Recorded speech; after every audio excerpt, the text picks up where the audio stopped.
Where are you now? Another sea. Welcome to the part 2 of face detection through OpenCV in Python. So before we proceed to the coding part, there is something I need to tell. Basically, there are some concepts I need to tell which will be used in the coding. So these are some random images I searched for face detection. So let me tell you about some things we are going to use in the code so that it is clear to you guys. So basically we will be detecting a face like this, and we will be drawing a square around the face. So these points will be used. This will be the x for this will be the x or the x coordinate and the y coordinate here, and this will be the length or the width, and this will be the height. So basically if we are here and we have x and y, so this point will be x plus w, basically x plus width, and this point will be y plus height, so y plus h or and x plus w, and this will be x or w. Okay, and one more thing I need to discuss is the region of interest. So basically the region of interest is the region in an image in which we are searching for the features, right? So basically if we are searching for the face, the complete image is our region of interest. So basically a face can be anywhere in the image because we are detecting a face, right?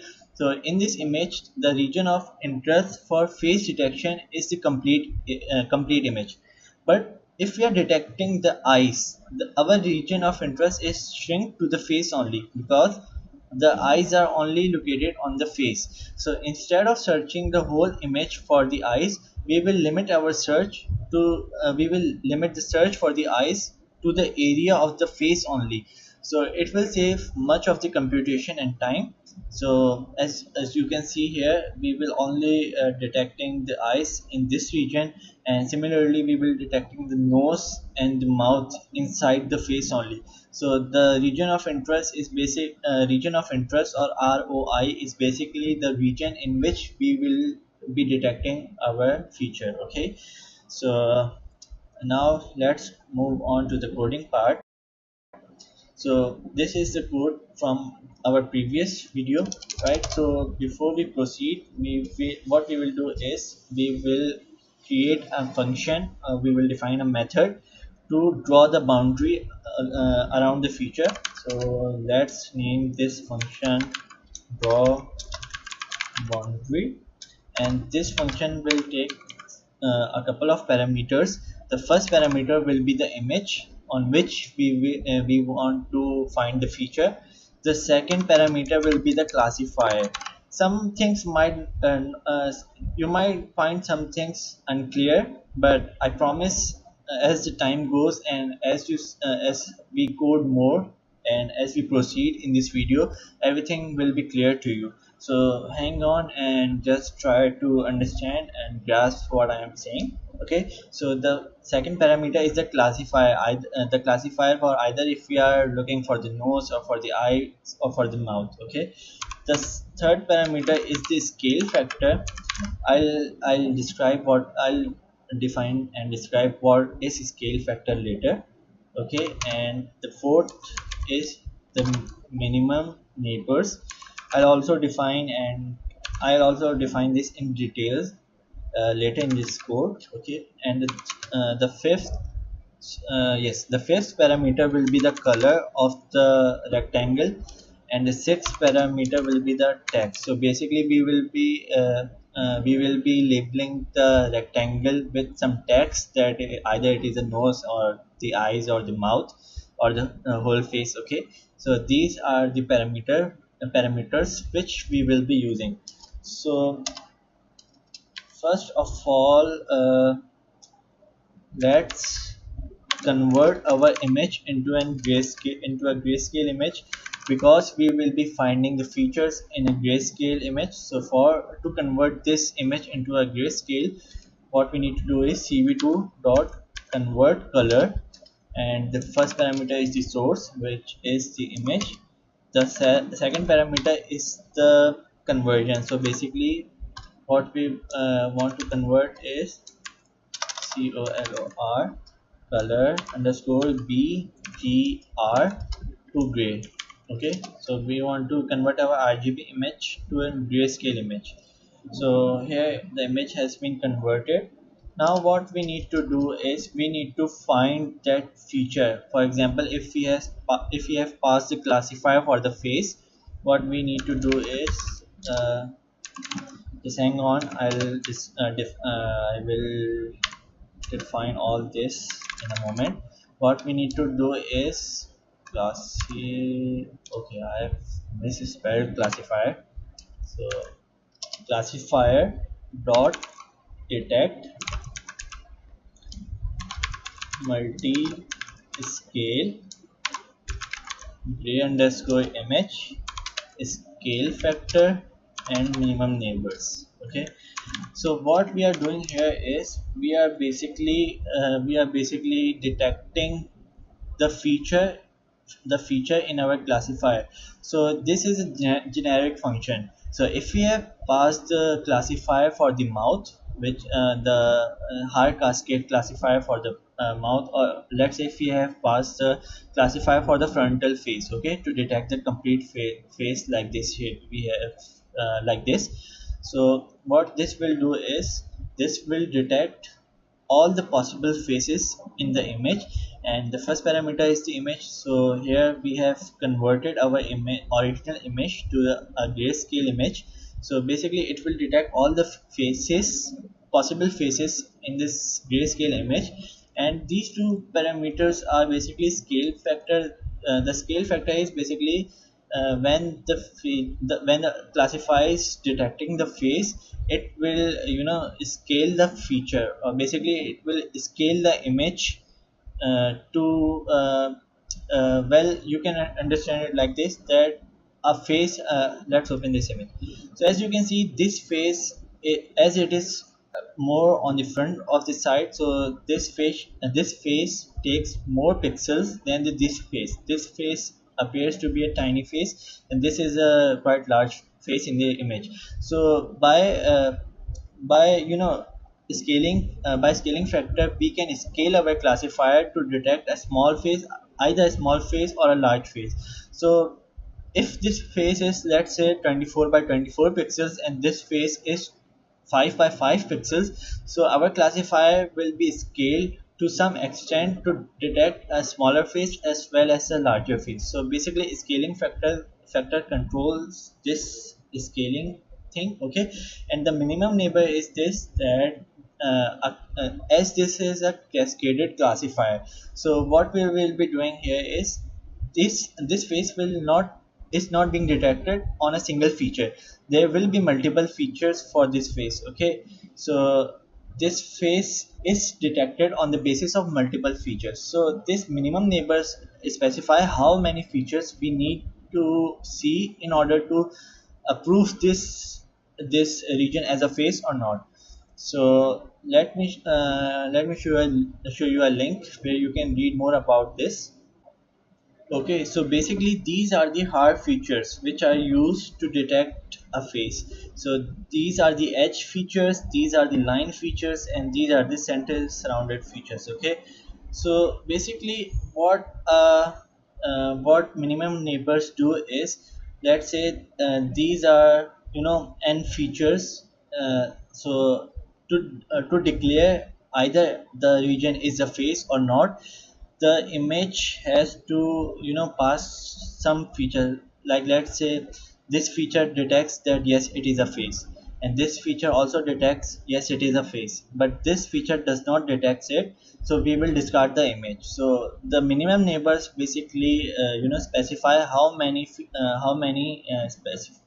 neighbors we need to check in order to declare that region, if either it is a face or not.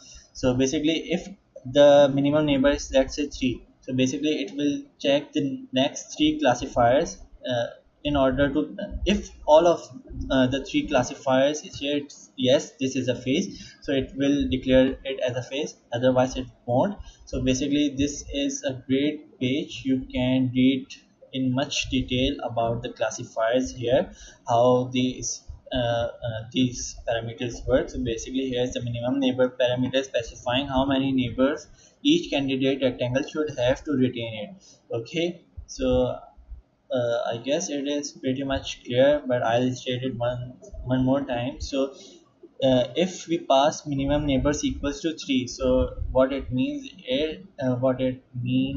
is it needs to the next three neighbors must be positive about that feature, in order to in order if we have to retain that rectangle. So basically these are the parameters which we will be using. So it is a bit confusing, but with the passage of time, as we proceed in this code, it is very easy, and you will see the effect of these two parameters, scale factor and minimum neighbors, on our face detection. So it is quite easy, but a bit confusing. Okay, so trust me, just hold on and you will see how easy it is a bit later on. Okay, so now we will declare a list which will hold the coordinates for the face. For example, in here, if our when the face is detected, the coordinates list will hold the parameters the x and y, which is the top left of the rectangle, and the height and the width. So this is the width and this is the height. Okay, so we will store these four parameters in this coordinates.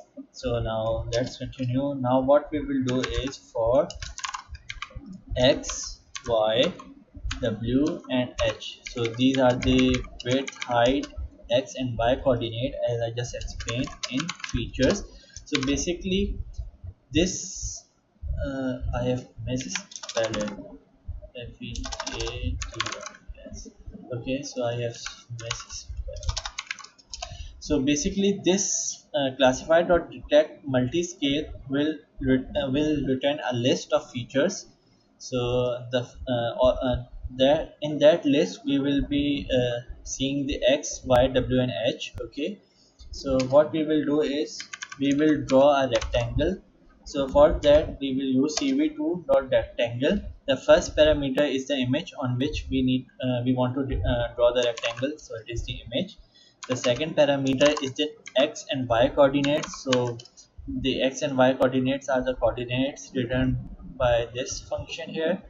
And the third parameter is the third parameter is the second set of coordinates. So basically we need to provide the coordinates of this point, and we need to provide the coordinates of this point. So as I told you earlier, the coordinates of this point is x and y, and the coordinates for this point are x plus w and y plus h, as this is x plus w and these two lines are y plus h. Okay, so we will provide the second set of coordinates here, which is x plus w and y plus h. The third parameter is the color of the rectangle, and the fourth parameter is the thickness of the border. Okay, and what we will also do here is, we will label the rectangle with with the text as face, or nose or mouth, or whatever the organ is. Okay, so the first is the image, obviously on which image we want to type the text. The second is the text. The third parameter is the coordinates for the text. So basically the x will be the we will type on the x, but a bit before y, so x and y minus 4. So what it will do here is, it will type the text somewhere here. The text will start right at the x axis, but a little over the rectangle, so 4 pixels over the rectangle, so y minus 4. Okay, and the third parameter is the font for the text. So here I have went for comma cv2 dot font, and let's select this font. The fourth is the font size. The fifth parameter is the color. The sixth parameter is the thickness of the font. So let's put it as 1 pixel, and the last parameter is the type. So it will be a solid line. So line AA on. So we are pretty much done here. What the last thing we need to do is update the coordinates in our list, which is x, y, and w and h. And it now what we need to do is we will return the coordinates and the updated image. Okay, so that's pretty much it for this function. Now what we need to do is we will create another function, and let's name this function detect. Okay, so this function will take two parameters, the image and the classifier. Okay, so uh, let's pass the face. We will pass here the face, the classifier for the frontal face and an image. Okay, so what this well, instead of passing the colors into RGB format, basically the color here will be in the format of an RGB. Let's create a dictionary which will help us to pass the color easily. So the code for blue is 255.25 comma 0.0, and the code for red is, why I'm forgetting to put the equals to sign. So the RGB code for red is 0 comma 0 comma 255. The RGB code for green is 0 comma 255 comma 0. Okay, so this is the dictionary for our colors.